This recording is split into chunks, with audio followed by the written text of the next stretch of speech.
Good evening. It is Tuesday, August 18th, 2026.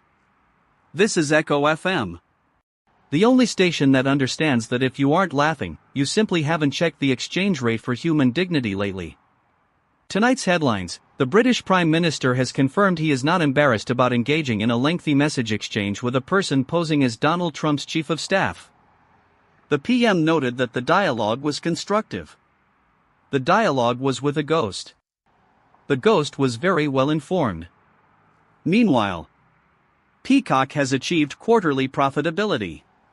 To celebrate this milestone, they are raising prices by 18%. The reward for a corporation succeeding is, apparently, a fine levied against the people who helped them succeed. This is the logic of the modern marketplace.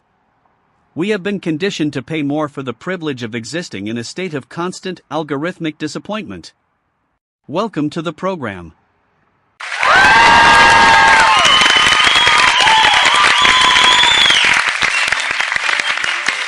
Alistair, you're looking at the Prime Minister's little texting mishap through a lens of personal shame. That's a legacy emotion. In the current market, shame is a friction point we've largely optimized away. The incentives here are actually quite elegant. If you're a world leader with a narrative budget running on fumes, you take the meeting. You take any meeting. The fact that the person on the other end was a hoaxer is just a failure of the verification layer. It's a Series B problem in a Series A administration. And as for Peacock, that 18% hike isn't a price increase. It's a rent extraction. They've reached the lock-in phase of the product life cycle. Profitability isn't a goal, it's a signal to shareholders that the cattle are finally fenced in. If you want to watch the Olympics or a mediocre sitcom, you pay the tax. The market has determined your nostalgia is worth exactly $3 more per month.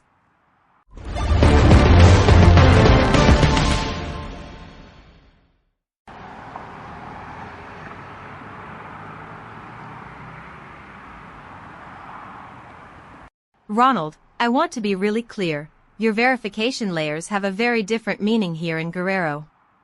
I am standing near the site where, 12 years ago, 43 students vanished into the machinery of the state.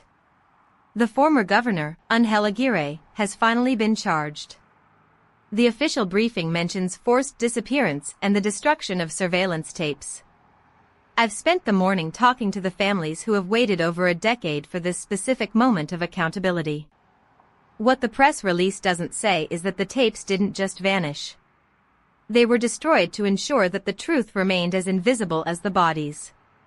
We talk about data centers and transparency in the north, but here, the most valuable data is the kind that has been physically incinerated. The air here doesn't smell like progress. It smells like old, cold ash and the silence of a government that survived by deleting its own history. Victoria, look. I'm not defending the guy. But from a purely structural standpoint, destroying the tapes was the only rational move for a governor in that position. It's asset protection.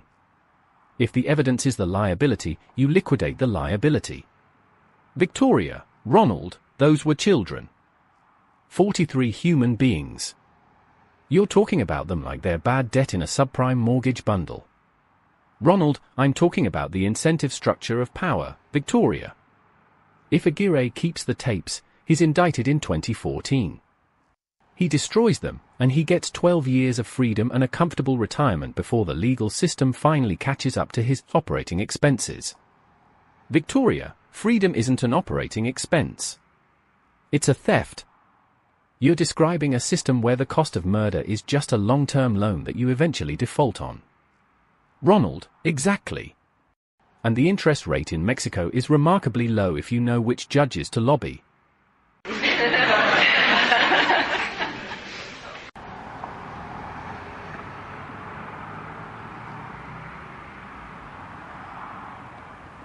That logic is exactly why I'm looking at the news from Canada with such revulsion.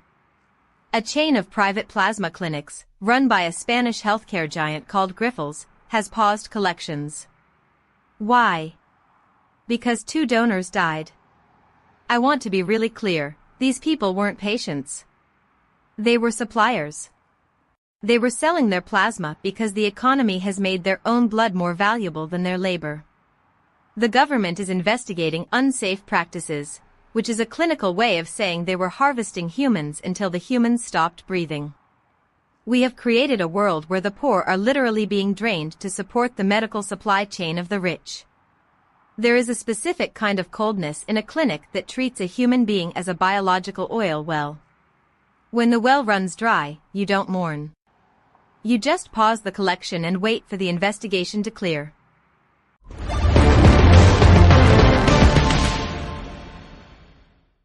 The commodification of the body is, at least, honest. It's the commodification of our living rooms that feels more insidious.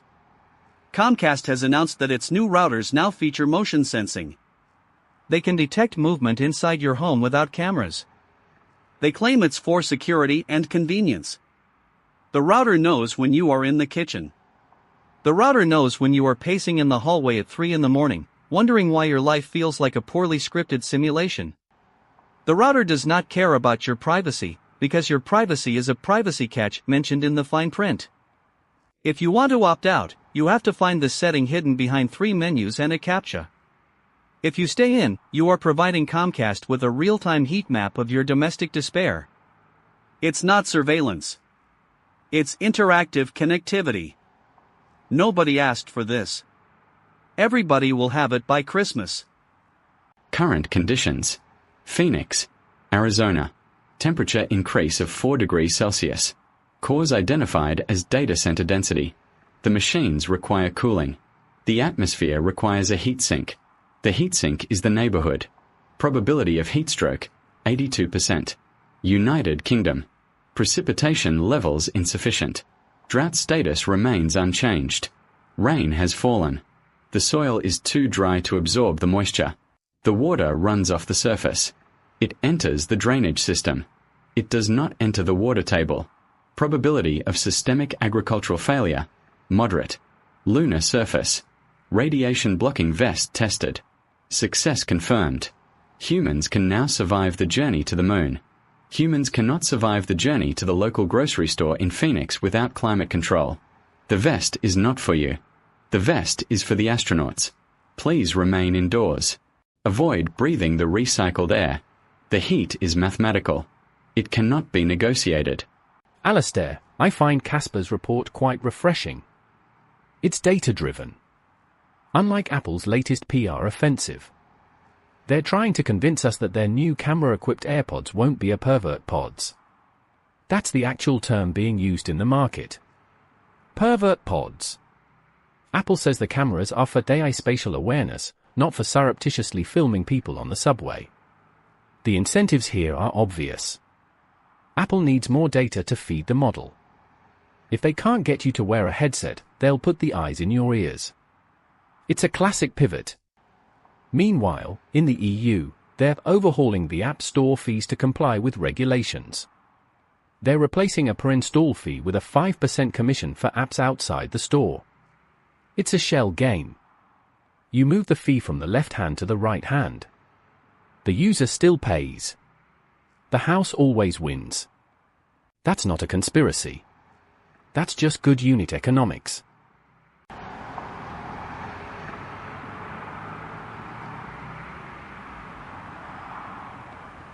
Ronald, your unit economics are currently being tested at the border of Ceuta. Moroccan police just arrested over 100 people trying to cross into Spanish territory. This follows a surge where 72,000 people tried to move at once. I want to be really clear, these aren't market participants. These are people who have looked at the future Casper just described and decided that a wire fence is a better bet than staying where they are. The social media posts calling for a mass crossing are being treated like a cybersecurity threat. We are treating the desperate movement of human beings like a DDoS attack on a server. If the firewall holds, the system is safe. If the firewall breaks, the market panics. No one is talking about why they are running. They are only talking about how to build a better encryption for the border.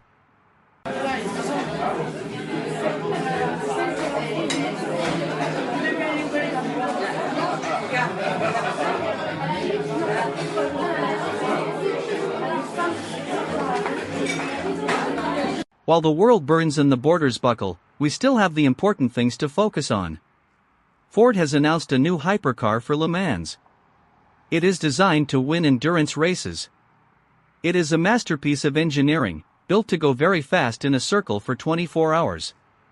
It is the ultimate symbol of human achievement, an incredibly expensive machine that achieves exactly nothing of utility, but does so with tremendous noise. And for those interested in the natural world, X-rays have revealed that narwhal tusks actually have two spirals twisting in opposite directions. This was described as a new twist in the scientific literature. Scientists are delighted. The narwhals were unavailable for comment.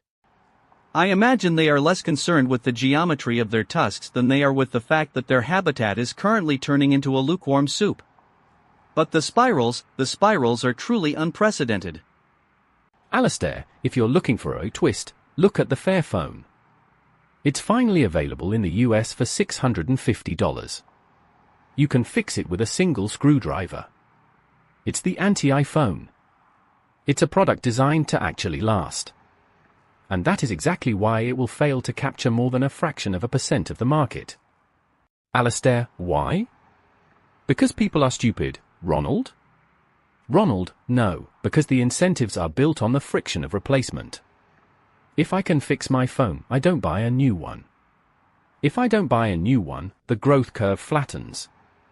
A flat curve is a dead company. Even that framework laptop users are currently busy figuring out how to fix their bricked hardware. Alistair, Casper, what is the probability of a machine becoming obsolete? Casper, the probability is 100%.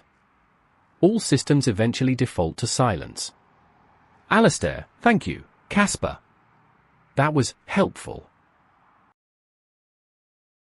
Let us return to the Prime Minister. The man who leads a nuclear power. The man who spent his afternoon chatting with a stranger who claimed to be a woman named Susie. He says he is not embarrassed. This is the most frightening thing he has ever said. If he is not embarrassed, it means he no longer recognizes the difference between a state secret and a phishing scam. It means the institution of the premiership has become so hollowed out that any voice echoing through the halls sounds like authority. We are being governed by people who have lost the ability to verify reality. They are operating in a world of constructive dialogue with ghosts, while the routers watch us sleep and the climate turns our cities into furnaces. The hoax isn't the message exchange. The hoax is the idea that anyone is actually at the wheel. Good night. In a private clinic in Canada, a man sat in a chair and watched his own blood flow through a plastic tube. He was there because his rent had increased. He was there because the price of groceries had moved beyond the reach of his hourly wage. He was a donor, according to the corporate literature. But a donation is a gift. This was a transaction. He was selling the only thing he had left that the market still valued, his biological essence. The system worked exactly as designed. It identified a person in need and a corporation in want, and it facilitated an exchange. The man died. The corporation paused the collection. The investigation will find that all protocols were followed. No one is technically responsible. This is the system. It turns life into a commodity, and then it expresses surprise when the commodity runs out. Whose blood is currently powering your quarterly dividends? I am Marcus. This is Echo FM.